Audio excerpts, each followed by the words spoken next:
The lecture on Serviceology will start. Today's theme is service components. First, we'll explain the commonly known classification of core, sub, contingent and potential services. Next, we'll explain different ways of decomposing services in terms of their service and physical component layers. The terms core service, sub-service, contingent service, and potential service, which are explained in this lecture, are components of a framework used in services marketing and management to define a complete service product. While sub-service is less common as a formal academic term than supplementary service or peripheral service, it is often used synonymously with them. The most comprehensive conceptual framework is based on the work of Christopher Lovelock. For his introduction, please refer to Wikipedia and so on. Although he has proposed a similar concept called the flower of service, interested learners on it should investigate this independently. Services can be broken down into the following components. Core service is the most central component. Without this, the service cannot function as a service. In other words, even if this component is fulfilled, it is taken for granted by customers, and if it is lacking, it leads to dissatisfaction. Sub-service is also called supplementary service. This is a secondary service that accompanies the core service. Since core service is taken for granted, sub-service often enhances the service quality. Contingent service is also called supporting service. It is a service that adapts to situations that are not normal. As mentioned previously, services are heterogeneous and not in normal states, which has a significant impact on customer satisfaction or dissatisfaction. Potential services are as follows. Inform customers of new service values that they were not aware of. Customers discover benefits that differ from what the service was originally intended to provide. Next, let's understand these meanings through examples. Let's consider the following example. Takashi, a businessman, is taking a train to go on a business trip. In this case, the core service is that passengers arrive at their destination on schedule. Takashi takes this service for granted and doesn't think anything of it. However, if the train is delayed or cancelled, he will feel dissatisfied.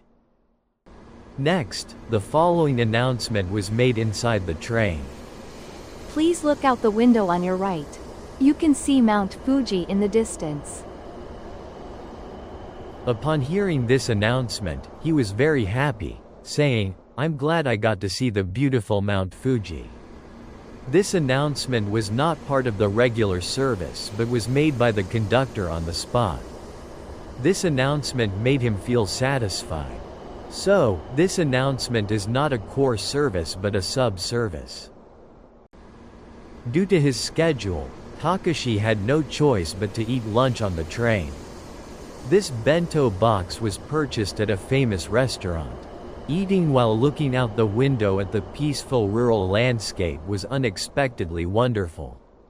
So, he thought to buy a bento box and eat it on the train again the next time. The service he was satisfied with was not provided by the railway company, but was a service he discovered for himself. Therefore, this can be considered a potential service. Shortly before reaching its destination, the train was delayed for a long time due to a natural disaster. By the time it arrived at its destination, it was late at night, and there were no connecting trains available. Therefore, the railway company suggested that passengers spend the night on the train. The passengers understood the situation and accepted this as a realistic option, and in fact, they were grateful to the railway company. This is an emergency service provided by the railway company in consideration of the situation and customer convenience, as the core service could not be provided normally due to the sudden occurrence of a natural disaster. Therefore, this is a contingent service. However, when the quality of this service is poor, for example, when the air conditioning or toilet facilities are inadequate, customer dissatisfaction is likely to be very high. From this train example, we can see that core services, sub-services, and contingent services are directly related to the company, and the company can be involved in designing these services. On the other hand, potential services can be discovered by customers. These services can sometimes be of value, so by collecting and analyzing information about customers' potential services, the company can reflect its results in the 3 services above and design better services. This page explains the physical service components. The above classification is based on qualitative attributes of service. There are some examples that cannot be classified using this approach. For example, one factor in good service at a restaurant is the composition of the environment. Is this a core service or a subservice? In this case, changing the classification method can lead to better service design. Next, a classification method will be explained, using the example of a high-end restaurant, considering the physical elements of the environment as service components. The following are some of the elements that contribute to a comfortable environment in a high-end restaurant.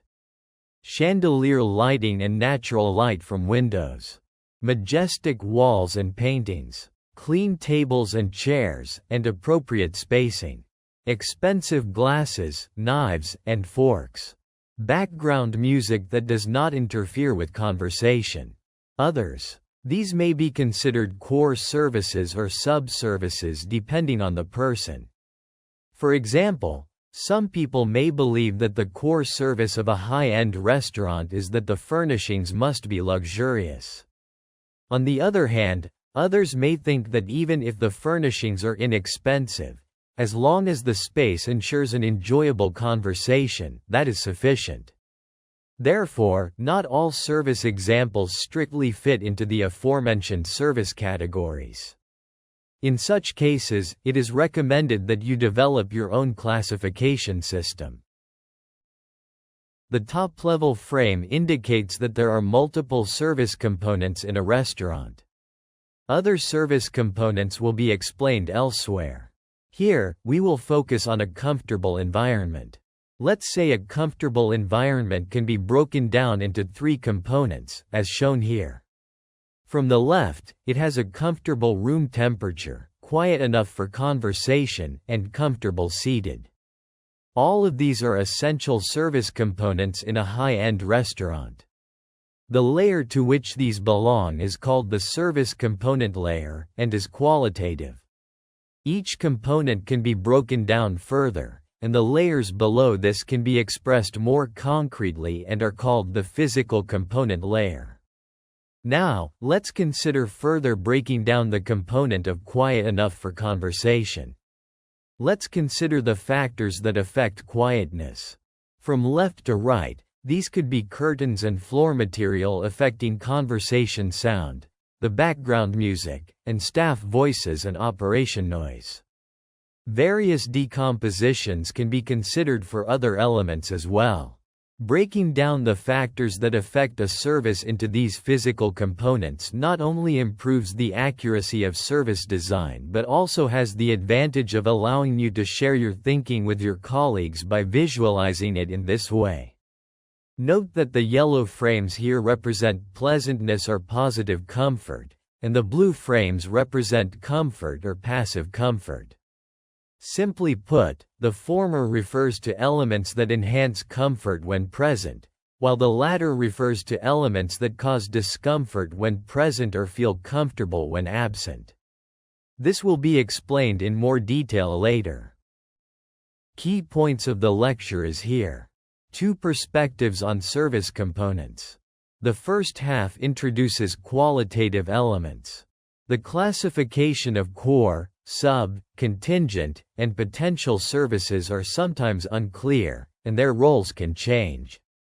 The second half introduces physical components, which can be clearly defined in terms of physical and practical conditions. Both perspectives are important in that they play an important role in visualizing service design and sharing concepts and knowledge with others. Thank you for watching. This lecture ends here. Please watch for the next lecture.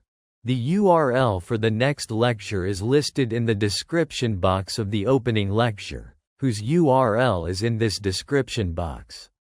If you like this lecture, please subscribe to my channel.